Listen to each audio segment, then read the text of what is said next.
But all right, let's go to our guest on Capitol Hill, Congresswoman Cathy McMorris. Rodgers, a member of the Republican leadership. She's the vice chair of the conference.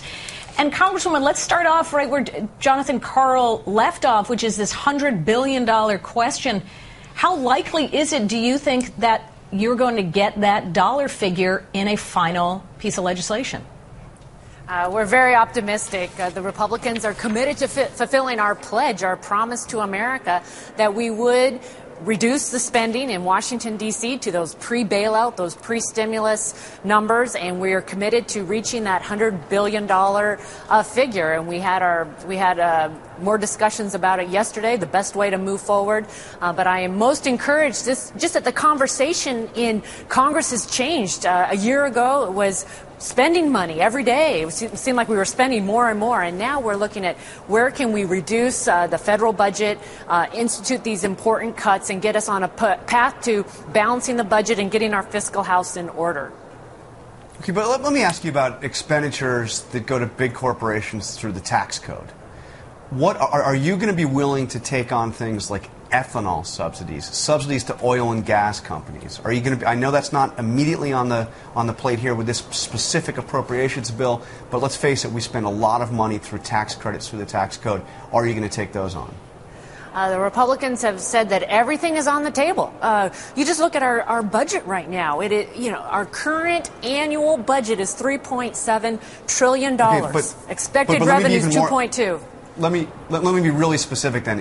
Are ethanol subsidies something that you are willing to see cut? They seem to have been sacred to Capitol Hill for years.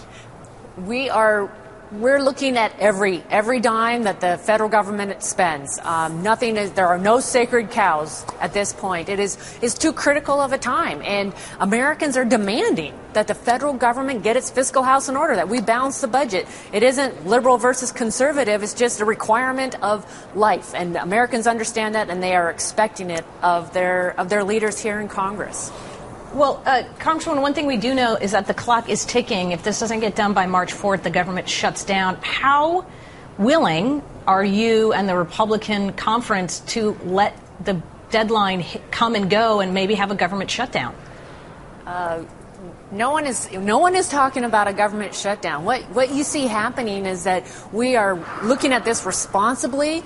We are taking time. We're putting a lot of time into making sure that we reach our goal, we fulfill our promise of $100 billion, and that we get it done by the deadline so that we can continue to operate. This is just the first step of many budgets decisions that we have to make. As you know, we have the debt ceiling coming up. We have to write the budget for the upcoming cycle.